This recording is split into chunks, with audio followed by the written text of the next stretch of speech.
so this doesn't really have anything to do with today's topic, but what would happen if Wolverine gave you a blood transfusion? Would you get all of his healing powers and stuff?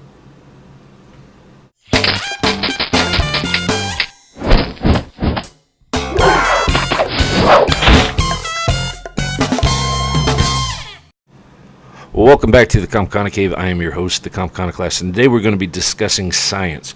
Now, there is a project out there. It's called the Mars One Project, and it's out of the Netherlands. It's a non-profit organization which is trying to become the first company to land and establish a human colony on the planet Mars. Now, first of all, this is a one-way trip to the Red Planet. There's no plans on bringing these people back, so that in itself is, in my opinion, kind of a big deal. And they've received over 200,000 applicants for this opportunity. Now they're able to take the 200,000 and dwindle it down to 1,058 applicants.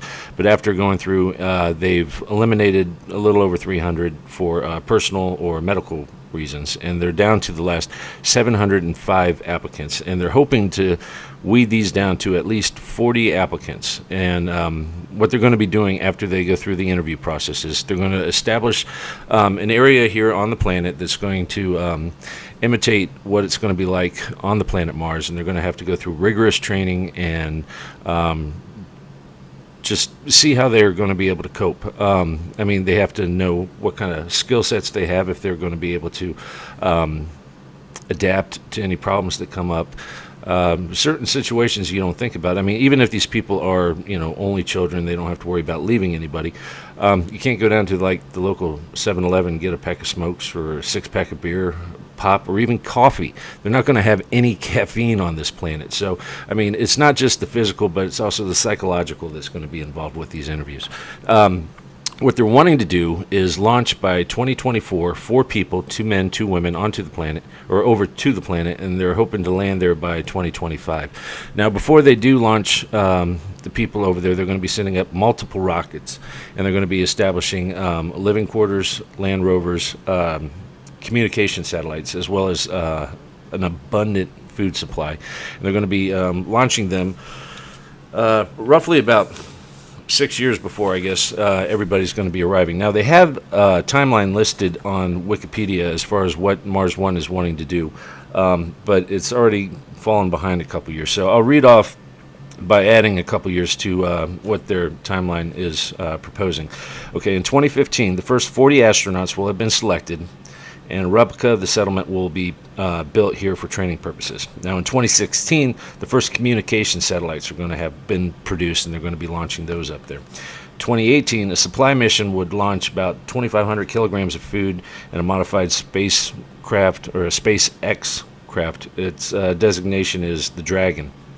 Now, in 2020, the exploration vehicle would launch and pick a location for the settlement that they're going to be landing at. In 2023, 6 additional Dragon capsules are going to be landing with another rover. They're going to be setting up 2 living units, 2 life support units, and 2 supply units.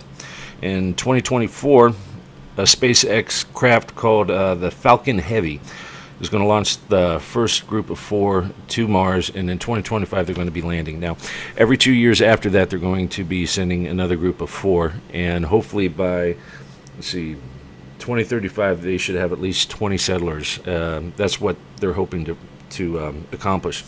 Now, like I said, this is a non-profit organization, so how they're going to be doing this as far as funding, they're doing it the old-fashioned way. They're going to turn it into a reality show. They're going to be televising all the interviewing and the training process as far as the astronauts go. I don't know if they've signed anybody, but, doesn't surprise me. That's how they're going to be raising their money. But it sounds really interesting. I've got a lot of respect for anybody that's willing to leave the planet for another one and never come back. So, if you have any questions about Mars One, leave them in the comment section below, or you can reach me at comconocave@gmail.com, or you can reach me on Twitter at Comconoclast. And until next time, take it easy.